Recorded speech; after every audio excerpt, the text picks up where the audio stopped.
ओडिशार कोण अनुकोण रे ओडिया मानकर बहु पुरातन पर्व हेउछि रज। गाँ रु सहर जाए रज उत्सव पालन करा जाय थाए। ओडिया मानक ऐतिह्य परंपरा अनुसार यह 3 दिन धरी महा आडंबर रे पालन करा जायछि। नाना प्रकार खाइबा पीवा सह सुस्वादु पिठापଣା आदि माँ और भाउज माने तैयारी करिबा देखा जाय थाए। भद्रक जिला अंतर्गत सहरांचल कदमबेढ़ा हरिहाट श्री श्री लक्ष्मीनारायण जीव मंदिर ठारे रज उत्सव बहु धूमधाम रे पालन करा जाउछि। एही रज उत्सव दीर्घ 7 दिन धरी महा आनंद रे पालन करा जिवो बोली कमिटीर आवाहक रविनारायण खिलार कहवा सहित प्रतिदिन संध्यार पिलामानंक द्वारा नृत्य गीत कविता पाठ उत्सव आदि प्रस्तुत करा जाउछि। आज हेउछि तृतीय संध्या रज उत्सवर।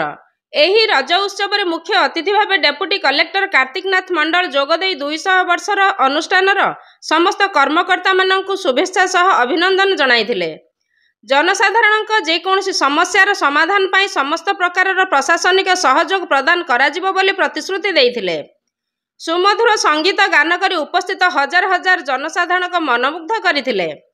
आजिर संध्यारे रविनारायण खिलार सभापतित्व करिथिले।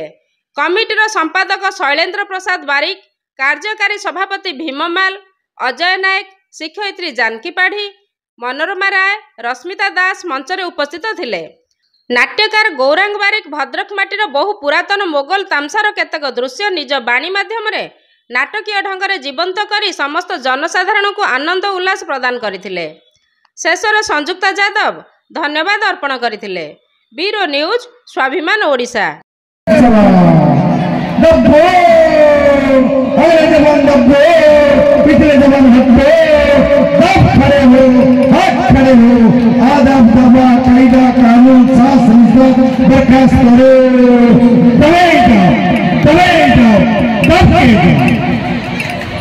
मिर्जा साहब मिर्जा साहब आसिक आसने बसी पचार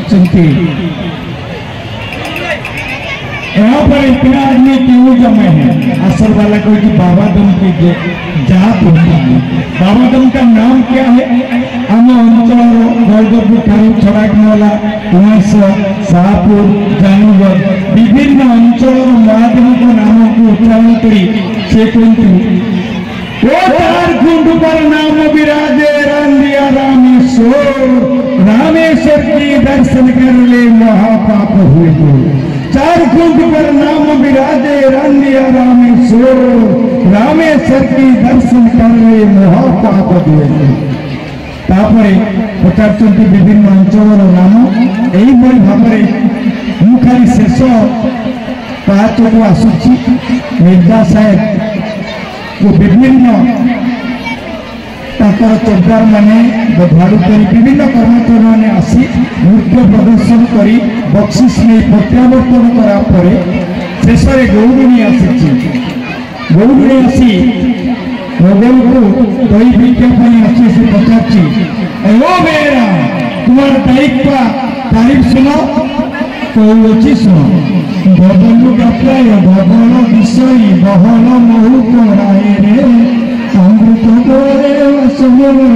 बासमली फूल कराए रे बासमली फूल कराए। अरे ओ चौथा तेरा सिर में क्या है? दही के मट्ठा है क्या मट्ठा? तो पूछो उनका सिर में क्या दही है? क्या दही मोटा कोड़ा में पीनो कि मोटा कोड़ा देखिनो? वो चौथा मेरा तुम्हारा सिर में क्या दही है? क्या दही? हाँ दही अच्छी लवणी अच्छी खीर भी अच्छी। से चौथार कहते पूरा दही का तारीफ क्या सुनो से कही दही का तारीफ जो कमिटी तरफ जो रज महोत्सव करा तृतीय संध्या निश्चित भाव में कमिटी धन्यवाद देवी जे सहर पूरा पाखरे म्युनिसिपालिटी एरिया भितर एमती गोटे महोत्सव को से पालन करते कुनि कुनि प्रतिभा को एमती सुजोग देते तेणु मु निश्चित भाव में ये कमिटी को आगे धन्यवाद देवी एवं ता छड़ा ये महोत्सव को जो मैंने सहयोग कर आज जो मैंने रविनारायण खिलार महोदय हूँ कि आमर अजय बाबू हूँ प्लस शैलेन्द्र बाबू हूँ जो मैंने भी अच्छा भीममाल से समस्त मत धन्यवाद दूसरी ए महोत्सव जमी आहरी बड़ धरण हो यार परिसर व्यापक हो तेणु मुझे आशा करी भाव में ए चैनल को धन्यवाद देवी जे से प्रत्येक कार्यक्रम भाग नौ यह माध्यम कहवाई चाहे रज महोत्सव गोटे बहुत बड़ पर्व भाईचार पर्व ये समस्ते बहुत मौज मजलिस करती भल भाव पालन करती एठिकार लोक मैंने संस्कृति और संस्कार सहित बहुत भल भाव जड़ित यही उत्सव आज सभार परिलक्षित हो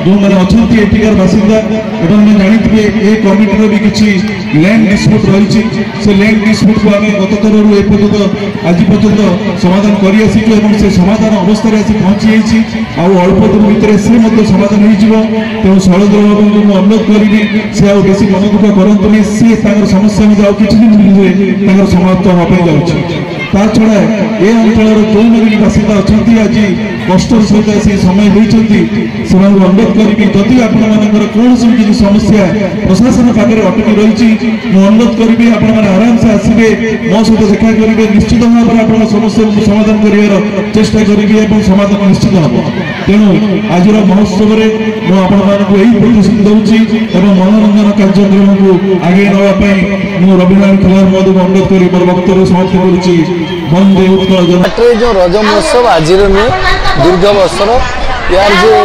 प्रतिष्ठाता सी आज आम गणर नहांती तथापि